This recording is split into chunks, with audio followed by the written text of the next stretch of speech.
Hello and welcome to this video. I'm just sitting here in the BachScholar think tank with my sheet music in front of me, all my pencils here, and all. I'm working really hard on my next big project, which is the ultimate guide to Bach's Goldberg variations for amateurs and professionals.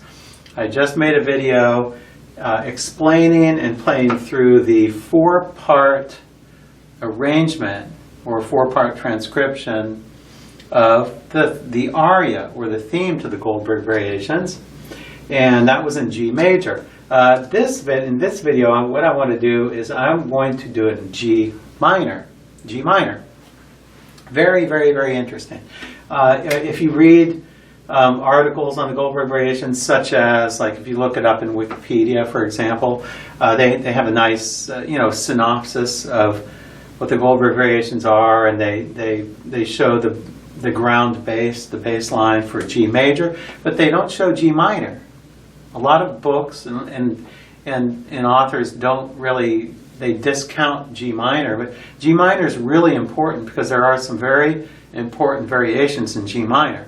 So what I've done, and what I'm going to include in my ultimate guide book, is I'm also going to have the four-part arrangement in G minor with some very interesting chords, because there's some things that you can do in the minor mode that you can't do in the major mode. You can use augmented sixth chords, which you'll hear here. You can use Neapolitan chords, very, very beautiful chord. Neapolitans are almost always used in minor modes, not major modes. And you will hear half diminished seventh chords, or I think there's one in here that you'll hear. You can't use those in major modes. So there, and also there are some major chords that are inherent within the minor system that otherwise they're minor chords inherent within the major system. You know, if you're familiar with your diatonic chords in the major and minor keys. So there's some very interesting things and very musical things that you can do in minor keys, which Bach, of course, does in his Goldberg variation. So I'm going to play for you the four-part realization of the Goldberg variation theme with the main structural notes above. Basically, it's the same as what I played for you in G major, but it's in G minor. And if you want to challenge yourself, if you're good at dictation, or you want to challenge yourself a bit, if you want to practice your ear training, you can just don't watch me play. Try to not watch me and try to get a piece of paper and see if you can write down the chord names and or with Roman numerals if you're at that level. If not, if you have no idea how that works, don't worry about it. Just sit back and watch and listen, because it's very beautiful. So I'm going to play with repeats. Here is the Goldberg theme, the aria, realized for four parts in G minor. I'm going to play it with repeats.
beautiful chords. So I hope you enjoyed that.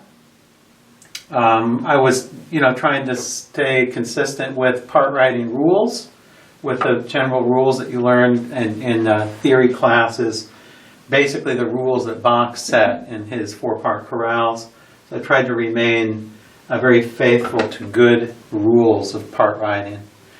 I hope you enjoyed that. Stay tuned for the next video in which I will give you a preview of the ultimate guide to Bach's Goldberg variations for amateurs and professionals.